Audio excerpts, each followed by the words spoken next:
احنا السنه اللي فاتت اخذنا القطاع كامل من نادي الداخليه، وحاولنا نعمل حاجه كويسه، والحمد لله ربنا اكرمنا وعملنا حاجه كويسه. دخلنا باربع مراحل 2006 و2008 و2010 و2012، والحمد لله قدرنا ان احنا نقدم الناس على الساحه كمدربين او لعيبه، لان احنا من عندنا اتاخد 8 ل 2008 منتخب بحيره، اتاخد من عندنا مدرب لمنتخب بحيره.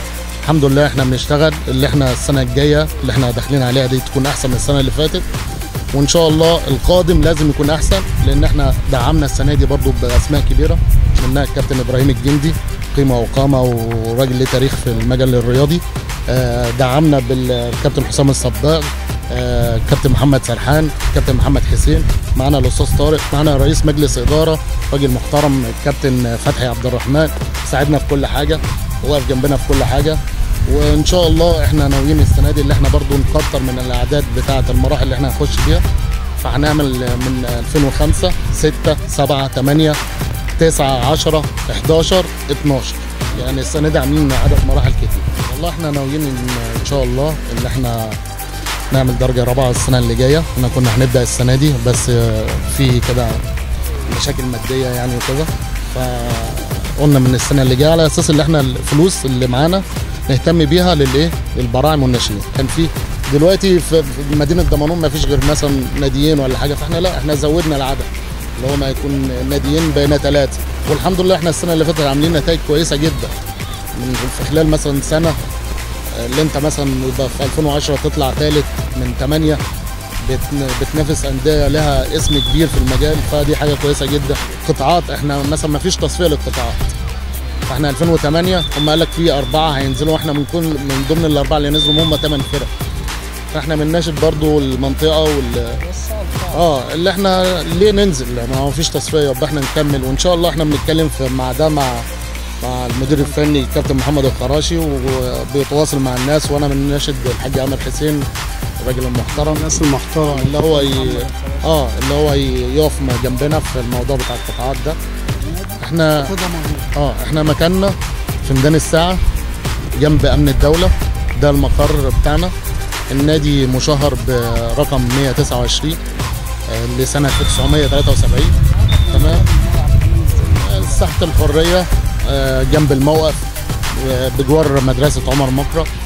واحنا ان شاء الله زي ما بنقول لحضرتك احنا ناويين السنه دي، يعني احنا السنه اللي فاتت كنا عاملين شنطه، السنه دي عاملين شنطه كامله طعمين وترنج، وان شاء الله احنا برضو يعني بنتمنى من الناس اللي هي رجال الاعمال اللي هي تساند على اساس ان احنا نخفف على اولياء الامور.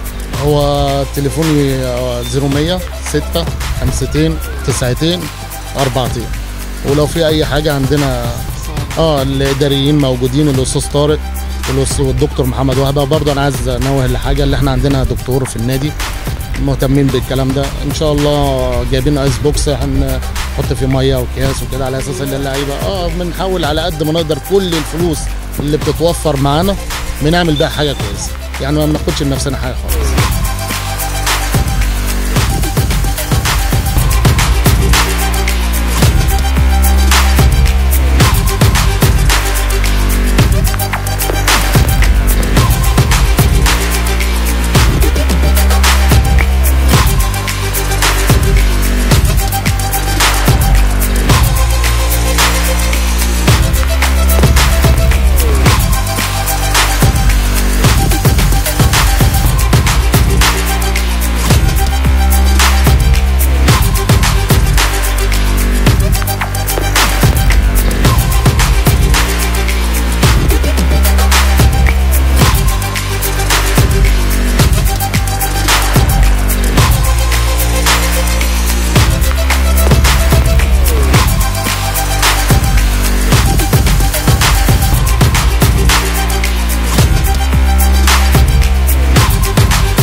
احنا بنكمل ان شاء الله يعني نجاح السنه اللي فاتت، وربنا يسهل لنا الحال يعني، وتبقى السنه دي زي السنه اللي فاتت. طبعا فضل كله كابتن مصطفى وكابتن طارق، هم اللي اسسوا النادي ده من عدم يعني. دلوقتي بقى لنا اسم ولنا فرق في القطاعات، ولنا لعيبه في المنتخب البحيره، وربنا يوفق الجميع يعني. محمد طارق. مواليد 2011. 11. ايه رايك في نادي الداخليه؟ نادي جميل وكويس ومتدين كل الاساسيات. بقياده مين؟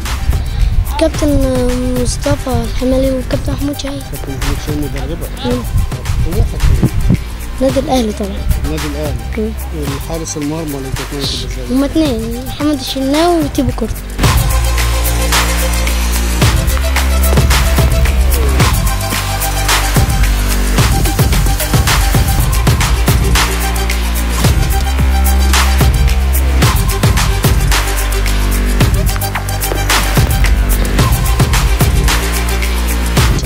مواليد 2012 في نادي الداخليه في دمنهور. هو العمر ده او السن ده اغلبه تعليم، يعني الهدف منه مش البطوله اكتر، بس كله فيه مرحله تاسيس وتعليم.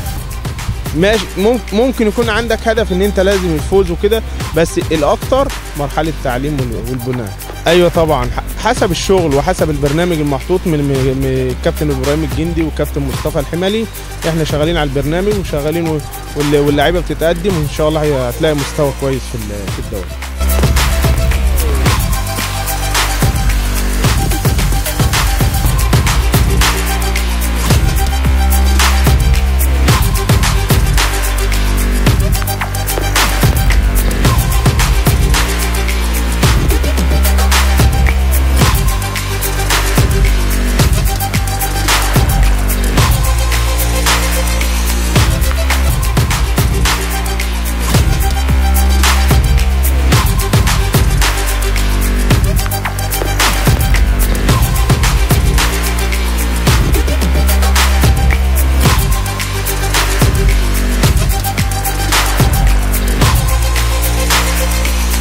والله القطاع بدأ السنة اللي فاتت، وكنت ماسك أنا 2008 وصعدنا قطاعات ولعبنا الحرس والأولمبي وطنطا وشبين. كنا مجموعة كويسة وعملنا ماتشات كويسة لأول سنة، وكويس إن هم صعدوا أصلا. والسنة دي إن شاء الله المستوى إن شاء الله يعلى ونرتقي بالمجموعة دي. 2010 دي كانت عاملة موسم استثنائي السنة اللي فاتت، صاعدين ثالث وكانت أول تجمع ليهم يعتبر.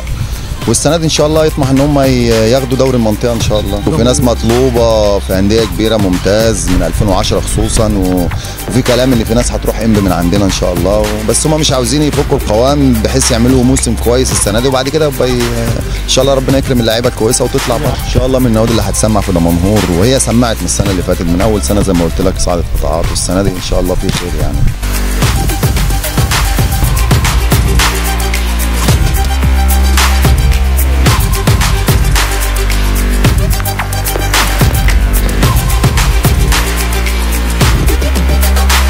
والله الحمد لله، احنا بدايتنا كانت السنه اللي فاتت اول سنه لينا في الدوري، والحمد لله حققنا نجاحات يعني عظيمه جدا